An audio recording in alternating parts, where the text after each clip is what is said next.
Good afternoon. It is time for the exciting conclusion of Among the Hidden. So today we'll be going through chapters 28 to 30, also known as The End. So for those of you that haven't seen any of these, you should check out our YouTube channel, Keller Rangers, and that you can see all the wonderful videos up there. So be great and wonderful and fantastic. So hope you're doing well. But Among the Hidden, finishing it up today. Next week we'll be starting a new book. I don't know what it is yet, but it's going to be awesome. And it's probably going to be a Name That book. So here we go. Chapter 28. Luke began screaming and couldn't stop. Suddenly, his brain didn't seem to have any control whatsoever over what his body did. He felt his legs spring up and propel him toward Jen's dad. He saw his own hand grab for the gun and wrestle it away. He heard a voice he barely recognized as his own scream again and again. "No, no, no!" It's him screaming. "Stop!" Jen's dad yelled. "Stop, you little fool, before you get us both killed." Somehow, the gun was in Luke's hand. Jen's dad lunged at him, and Luke could picture Jen's dad tackling him, just as Jen had tackled him all those months ago. But this time, Luke stepped to the side at the last moment, and Jen's dad crashed uselessly into the far wall. Luke pointed the gun at him and struggled to hold it steady. Jen's dad turned around slowly. "You can shoot me," he said, holding his hands helplessly up in the air. "I might even welcome the chance to stop missing Jen. But it would be a mistake. I swear to you, in the name of everything that's sacred, in Jen's name, I'm on your side." Jen's dad stared into Luke's eyes, waiting. Luke felt a surge of pride that he'd gotten the upper hand, that he had earned the right to decide what happened next. But how could he know what was right? Surely Jen's own father wouldn't lie in her name, would he? Luke squeezed his eyes shut, then he lowered the gun to his side. "Good," Jen's dad said, audibly releasing his breath. Luke let Jen's dad walk toward him, gently take the gun, and lay it on the desk. "I was going to explain," Jen's dad said, panting a little. He sat down. "I only work at Population Police Headquarters. I don't agree with what they do. I try to sabotage them as much as I can. Jen never understood that either. Sometimes you have to work from inside enemy lines." Jen's dad talked and talked and talked. Luke thought he was repeating everything he said 2 or 3 times, but that was okay, because Luke's brain was functioning so slowly he needed the extra help. "Do you know much history?" Jen's dad asked. Luke tried to remember if there were any history books among his family's collection in the attic. Did adventure stories of long ago count? He cleared his throat. "Just from the books Jen loaned me." "Which ones?" Luke pointed to the ones on the shelves above the computer. "And she gave me some articles, printouts from the computer." Jen's dad nodded. "So you got the propaganda from both sides," he said. "No truth." "What do you mean?" Luke asked. "The government publications are trying to convince people of one thing, so they stress the facts. And the underground is just as extreme in its own way, making statistics match their cause. So you know nothing." "Jen said the stuff from the computer was true," Luke said defensively. "Just her name anyway. Now she's dead. How's she dead?" "Video shopping," Dad said. Jen's dad waved that away impatiently. "She believed what she wanted to, but I'm afraid—" Jen's dad stopped again, and Luke was afraid Jen's dad might start crying again. Then he swallowed hard and went on. "I'm afraid I encouraged her. I passed along some slanted information. I wanted to give her hope that someday the population law would be repealed. I didn't know she'd... Luke knew he wouldn't be able to bear seeing Jen's dad break down again. "So what should I know?" Luke asked. "What is the truth?" "The truth," Jen's dad muttered, catching on to those 2 words as though Luke had thrown him a lifeline. He recovered himself quickly. "Nobody really knows. There have been too many lies for too long. Our government is totalitarian, and totalitarian governments never like truth." 6th grade students, that would be a connection to 6th grade social studies with totalitarian governments. Bam. That made no sense to Luke, but he let Jen's dad go on talking. "You know about the famines?" he asked. Luke nodded. "Before that, our country believed in freedom and democracy and equality for all. Then the famines came, and the government was overthrown. There were riots in every city over food, and many, many people were killed. When General Sherwood came to power, he promised law and order and food for all. By then, that was all the people wanted, and all they got." Luke squinted, trying to understand. This was grown-up talk, pure and simple. No, it was worse than the grown-up talk he was used to, because all his parents ever talked about was the corn harvest and bills, and the likelihood of frost at the end of May. Those Luke understood. Governments being overthrown, cities rioting, they were beyond his comprehension. Baron's got more, Luke blurted, then blushed because it sounded so rude. Jen's dad laughed. True, you noticed. No, it's not fair, and I'm not proud of it, but government officials made a conscious decision to allow one class of people to have special privileges. Jen probably introduced you to junk food, didn't she? Luke nodded. That's a good example. Officially, it's illegal, but no one ever got arrested for supplying barons with junk food, which is mighty convenient considering that all the powerful government officials are barons. The cynicism in his voice sounded so much like Jen that Luke almost gave in to grief again, but he forced himself to focus on what Jen's dad was saying. The government justifies keeping everyone else in poverty because people seem to work the hardest when they're right on the edge of survival, he continued. The government does try to make sure that most people, the ones who cooperate, do survive. If you've heard your parents talking about other farmers, you'll know that nobody loses their farms anymore. But also, nobody ever makes enough to live comfortably. Luke thought about his parents' constant worries about money. Was it all unnecessary? Were they just being manipulated? He felt a spark of anger, but buried that too, because he had other questions. But even barons have to follow the population law, he said. Is that because, he gulped, because it's necessary? Were there too many people? Are there? Probably not, Jen's dad said. If food had been distributed fairly, people hadn't panicked. If we'd had good leaders being honest about the need for everyone's cooperation, we could have survived the crisis without curtailing anyone's rights. And now, it shouldn't be a problem if some people choose to have 3 or 4 kids, as long as some other people choose to have none. But the population law became General Sherwood's proudest accomplishment. That's why even barons aren't exempt. He points to that and says, See how much control I have over my people's lives? So it is wrong, Luke said, trying to grasp the point. I believe so, yes, Jen's dad said. Luke felt a strange sense of relief that it wasn't wrong for him to exist, just illegal. For the first time since he'd read the government books, he could see the two things being separate. Maybe that was why he'd been too scared to go to the rally. If he truly believed, the way Jen had, then he might have gone. And would he have been killed as she was? It was all too confusing and scary to think about. Jen's father looked at his watch. I need to get back to work. I can only hide so much. If you want it, I can have the fake ID for you by tomorrow night. In the meantime, I'd advise you to... He broke off. Luke knew why. A sound from his worst nightmares, pounding on the door, and then the command. Open up! Population police! Dun dun dun! Chapter 29. Before Luke had a chance to move, Jen's dad had him picked up and thrust him into the closet. There's a secret door at the back, he hissed. Use it. Luke groped blindly, fighting through what felt like piles of hair. Behind him, he could hear Jen's dad yelling, I'm coming, I'm coming. That's a $12,000 door. If you break it down, you're going to pay. Then Luke heard the computer making its beep, beep, beep, and Jen's dad muttering, Fine time for them to discover efficiency. Come on, connect.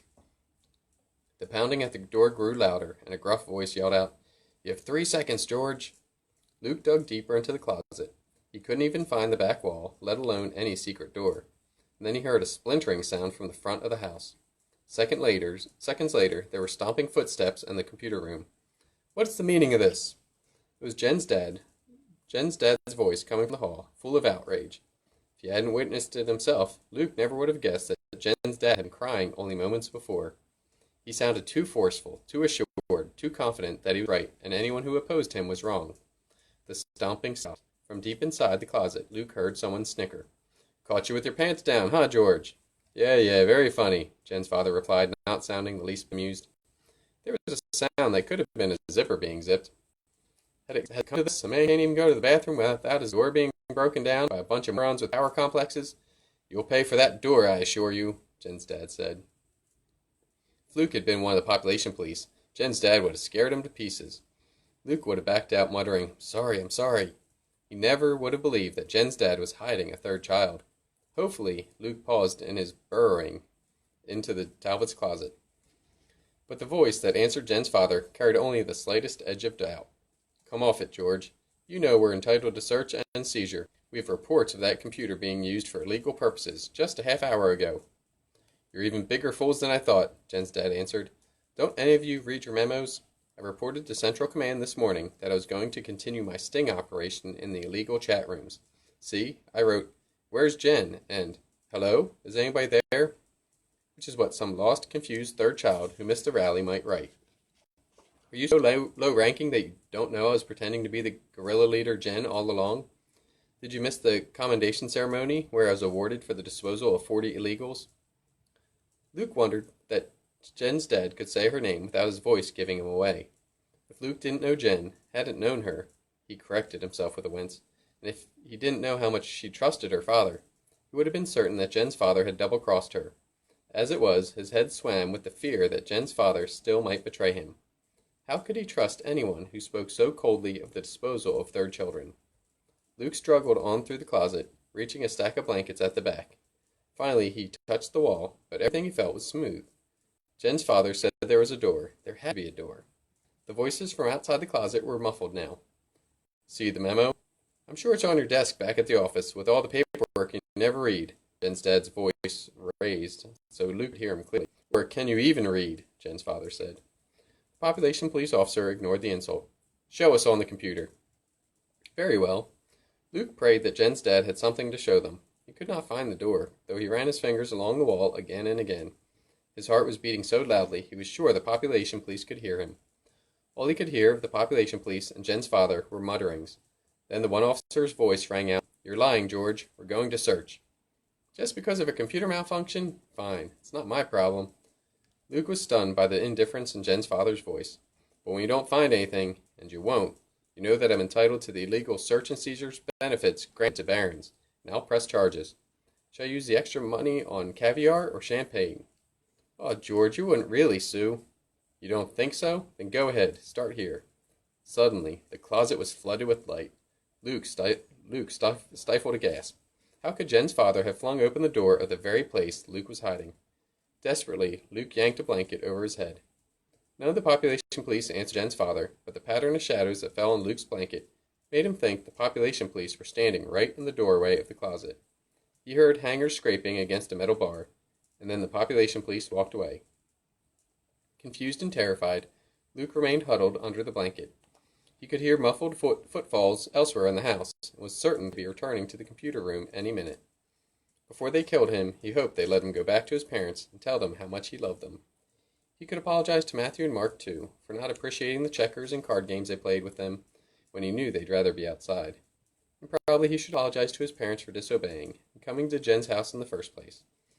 Except, even scared to death of being found, he couldn't scrape up full regret for that. Anyhow, it wasn't likely that they'd let him see his parents before they killed him. He'd have to protect his parents and refuse to even reveal who they were. Luke's mind was racing with frantic plans when he heard someone coming back to the computer room. There was only one set of footsteps, so he dared to hope. You could have swept up the glass on your way out, Jen's dad said. Luke strained to hear an answer. None came. But the population police gone? Luke kept his head down. He heard Jen's dad wading into the closet. Then he pulled the blanket off Luke and clamped his hand over Luke's mouth. Luke started to struggle until he read words on paper. Jen's dad on his face. You're gone. You're safe. But don't talk. Luke relaxed and nodded to show he would obey. Jen's dad released him, flipped the paper over, and began writing furiously. House bugged now. Luke gave Jen's dad a puzzled look. But he started to say, then he remembered and stopped. He took the pen from Jen's dad and wrote, Bugged? ? Ants? Roaches? Jen's dad shook his head frantically, and he wrote down, Bugs equal little listening devices. Population police hear everything. That's why I can't talk. They do that when a bust is unsuccessful. Even left one bug on me. Jen's dad turned around and pointed, and Luke saw a small disc sticking to the back of his collar. Luke frowned and wrote on the paper, Why not take it off? Jen's dad shook his head and wrote, Safer this way. Long as they think they hear everything, they won't come back. Jen's dad pointed to the hairy lumps on the hangers behind him. Bribe them with fur coats, he wrote. Very rare, very valuable. Luke looked at the coats. There did seem to be a lot fewer of them now. Were they animal skins? Why would anyone want such a thing? He couldn't ask, though, because Jen's dad was already scribbling more. Just bought time, he wrote. My goose probably cooked now. I didn't file that memo. They'll find out. Luke reached for the pen. What will they do to you? Jen's dad shook his head. Don't know, he wrote. I've survived this kind of thing before, but everything's chancy now. The fact that they got here so fast equals they have it in for me. Weakly, Luke leaned his head back against the closet wall.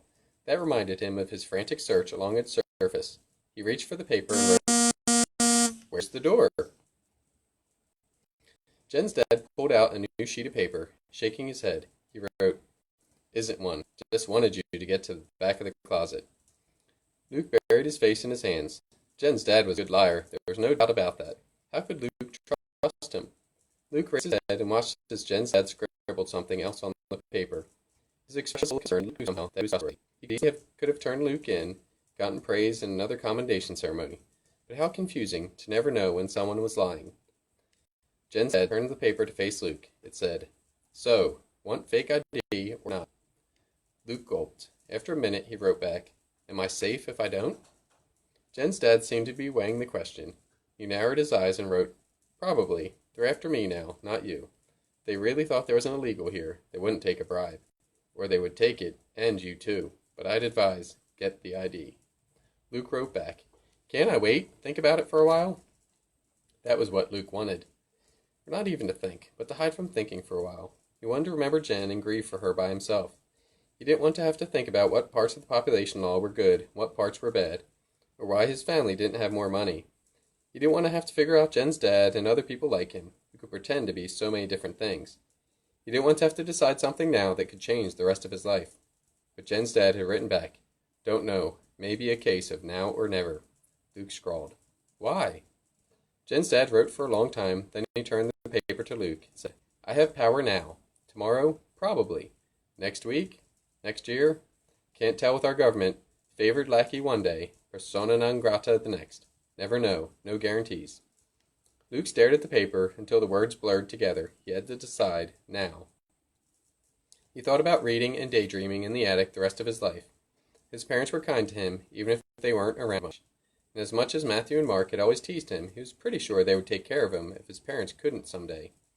His life was very limited. He understood that now more than ever. But he was used to it. It was safe. He could make himself be happy. Except, Luke remembered how bored he'd felt before meeting Jen, how desperate he'd been to do something, anything, besides read and daydream. He'd been so desperate that he'd risk his life for the chance of meeting another third child. Did he want to spend the rest of his life feeling that desperate? Did he want to just waste it? But even if he got a fake ID, what would he do? The answer was there instantly, as if he'd known it all along, and his brain was just waiting for him to come looking. He could do something to help other third children come out of hiding. Not with another big dramatic rally like Jen had tried, or by finding fake IDs the way Jen's dad did. Maybe there was something smaller and slower he could do. Studying ways to grow more food so no one would grow hungry, no matter how many kids people had. Or changing the government so that farmers were allowed to raise pigs or use hydroponics, and ordinary people, not just barons, could have better lives. Or figure out ways for people to live in outer space so they wouldn't be too crowded on Earth and chop down beautiful woods just for houses. He didn't know exactly how he could do those things or even what the right thing to do was, but he wanted to do something. You remember what he had told Jen the last time he'd seen her. It's people like you who change history. People like me, we just let things happen to us. And he'd believed that. That was how his family had always lived. But maybe that was wrong. Maybe he could succeed where Jen had failed precisely because he wasn't a baron, because he didn't have her sense that the world owed him everything. He could be more patient, more cautious, more practical. But he'd never be able to do anything staying in hiding. He bit his lip. His hand shook as he wrote his answer. "I want a fake ID, please." He has good manners. The last chapter of the book. Chapter 30. Thanks for tuning in. Lee Grant settled into the car that would take him away from the farm where he found refuge after running away from home. He'd gotten lost. He certainly never intended to end up here. He surveyed the dusty barnyard, the ugly ruts of dried mud, he stared at the barn and the peeling paint on the other house, sights that should have been entirely foreign to him, but weren't.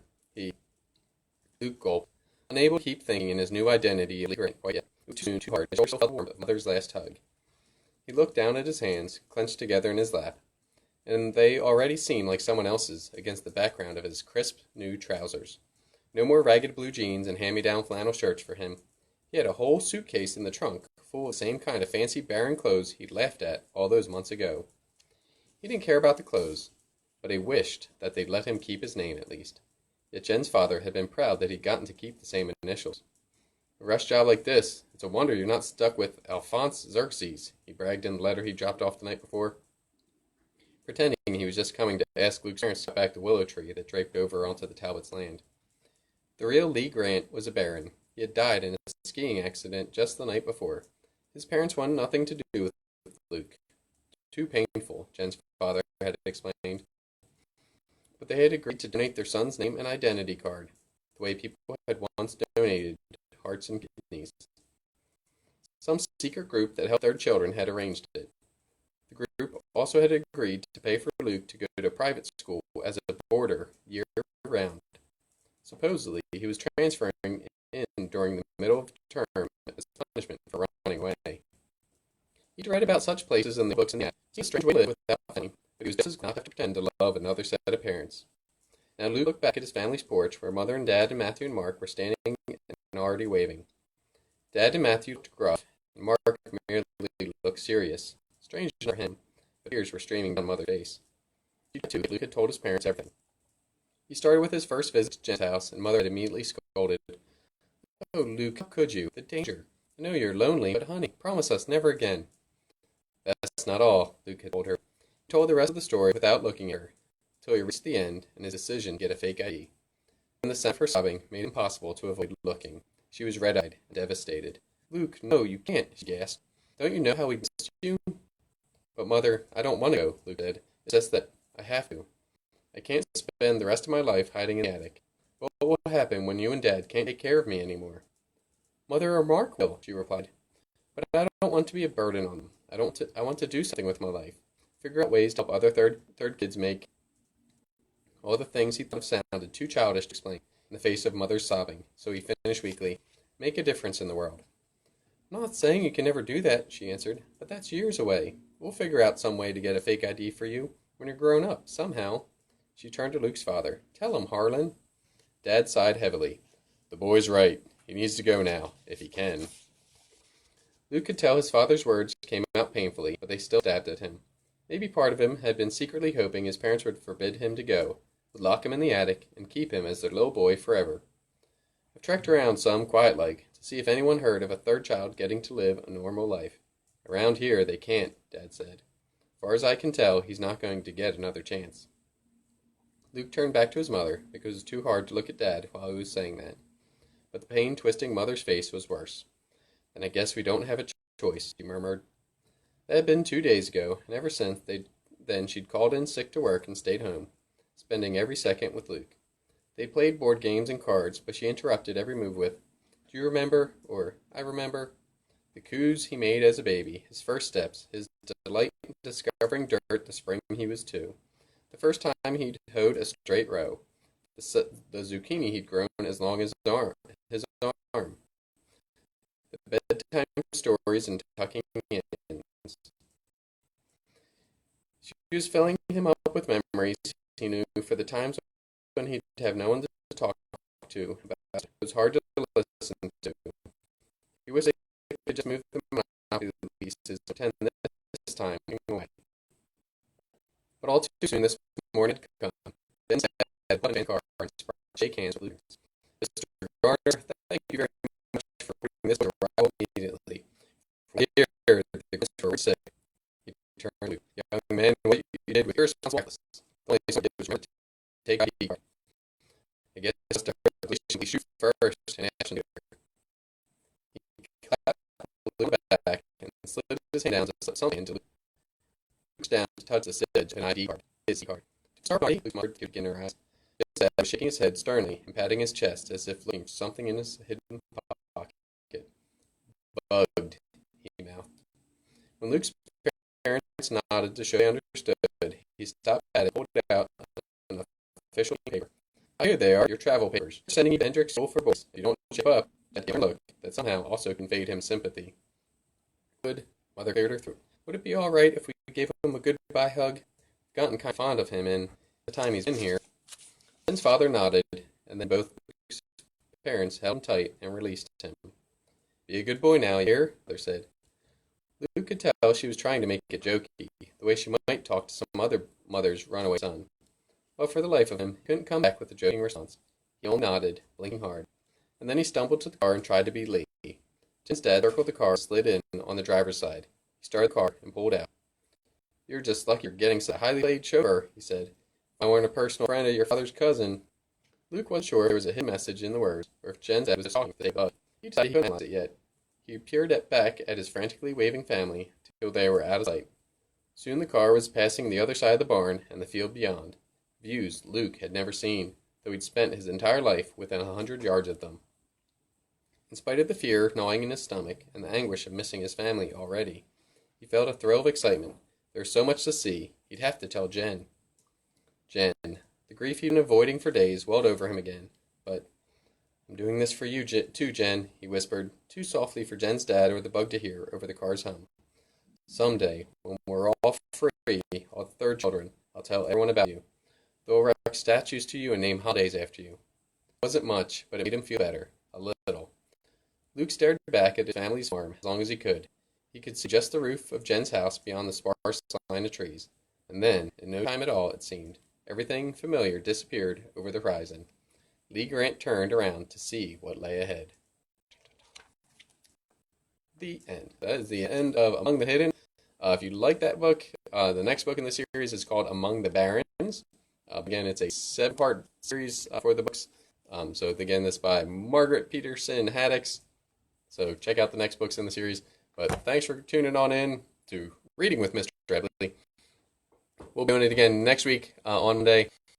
We'll be doing a Name That Book. I don't know yet, but stay tuned. Monday, 12 o'clock, we will be getting started. So have a great day. Be safe. Take care of each other. And most importantly, remember, raise